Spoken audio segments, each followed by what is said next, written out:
তুমি কি কোনো রান্নাঘরে অযথা সময় নষ্ট করছো? ছুরি কাটে না, পেঁয়াজের চোখ জ্বলে, ভাত উপচে পড়ে আর তুমি ভাবো এটাই নর্মাল? আজ আমি দেখাবো এমন 10টা কিচেন টিপস যেগুলো জানলে তুমি এতদিন আমি কিভাবে না জেনেছিলাম সেটাই বলবে।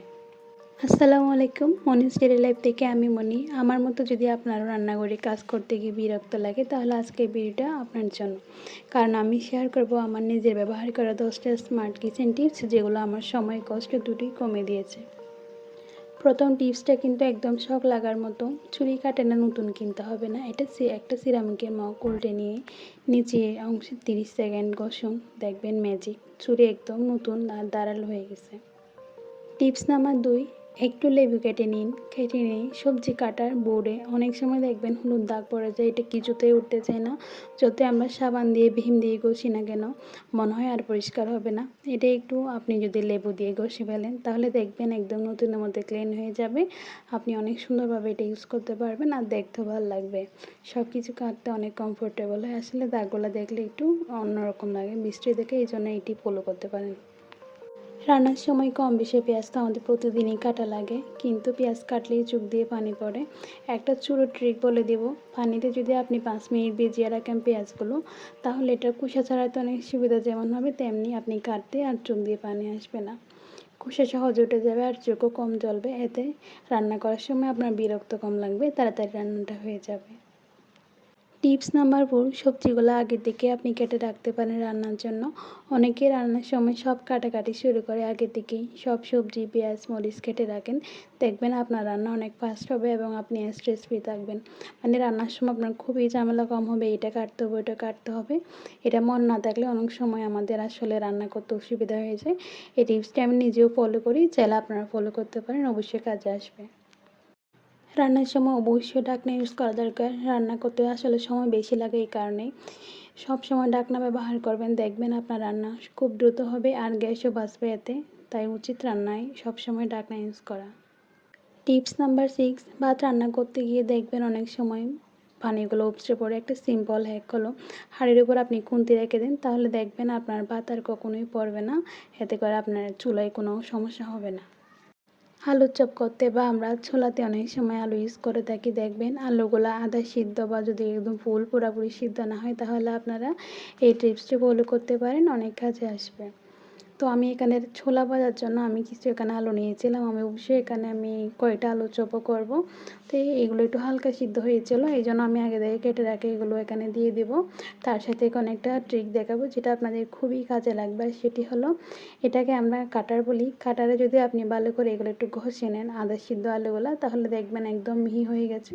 অনেক সুন্দর করে ব্লেন্ড করা যায়। এতে করে আপনার যদি কি আলুর চপ বা আপনি ছোলাতে ইউজ করতে চান তাহলে দেখবেন অনেক সুন্দর করে এগুলো মিক্স হয়ে যাচ্ছে, অনেক সুবিধা হবে আপনার জন্য। আমি নিজে এটাও ফলো করে থাকি, চাইলে আপনারা ফলো করতে পারবেন, অবশ্যই অনেক কাজে আসবে আর অনেক সুন্দর এবং মজা হবে।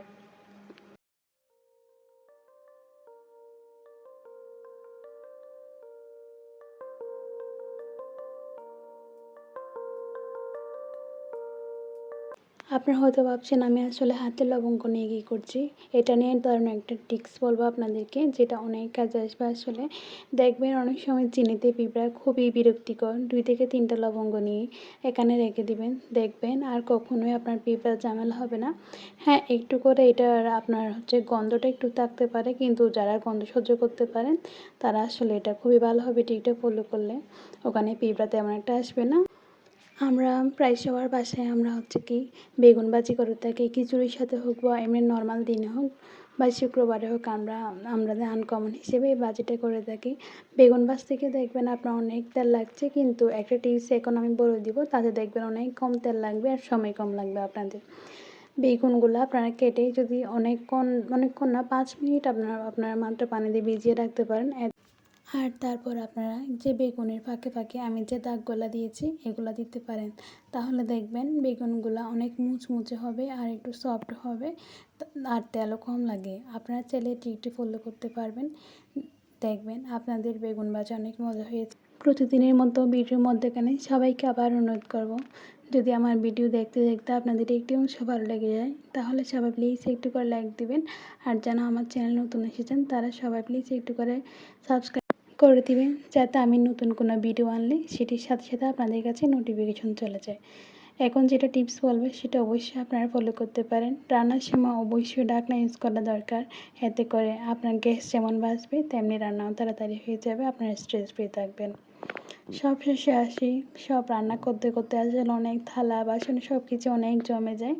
তো আপনারা যদি কি রান্নাঘরে ইঁদুর বা অন্যান্য জীবের বা কীটপতঙ্গের আপনারা যদি কি এগুলো উপদ্রব কমাতে চান, তাহলে জিনিসগুলো জমিয়ে না রেখে তাহলে দিয়ে রান্নার পর এসবগুলো ধুয়ে ফেলে, এটা খুবই আসলে ভালো অভ্যাস, যেটা আসলে আগে আমার কখনোই ছিল না। আর আমি এখন চেষ্টা করি যতটুকু পারি আর কি, তাও পারফেক্টভাবে হয় না আসলে।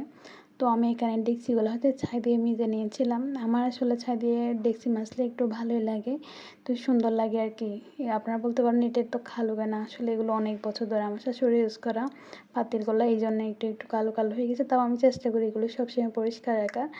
তো মেইন কথা হচ্ছে, আপনারা যদি বেসিন পরিষ্কার রাখেন তাহলে আপনারা তেলাপোকা ইঁদুর এগুলোর উপদ্রব থেকে বাঁচবেন, আর আপনাদের খাবারে এগুলো তেমন একটা মুখ দিবেন না, তাহলে আপনার স্বাস্থ্য।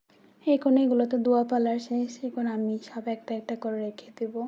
অনেক সময় দেখবেন দা বটি এগুলো যদি আপনি ঠিকভাবে না রাখেন পায়ের সাথে লেগে একটা দুর্ঘটনা ঘটতে পারে, তাই সবসময় চেষ্টা করবেন একটু ভালো করে রাখার।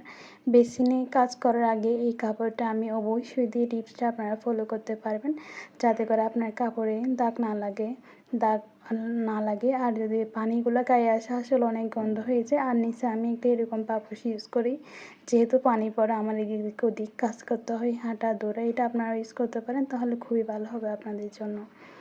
আসলে বেসিন পরিষ্কার রাখলে খুবই আসলে মোটা ভালো হয়ে যায় রান্নার পর দেখলে, এই জন্য আপনারাও চেষ্টা করবেন এভাবে করার। আর যে ন্যাকড়াটি আপনারা এখানে ইউজ করেন সেটা অবশ্যই এখানে ভালো করে দিয়ে পরিষ্কার করে রাখবেন।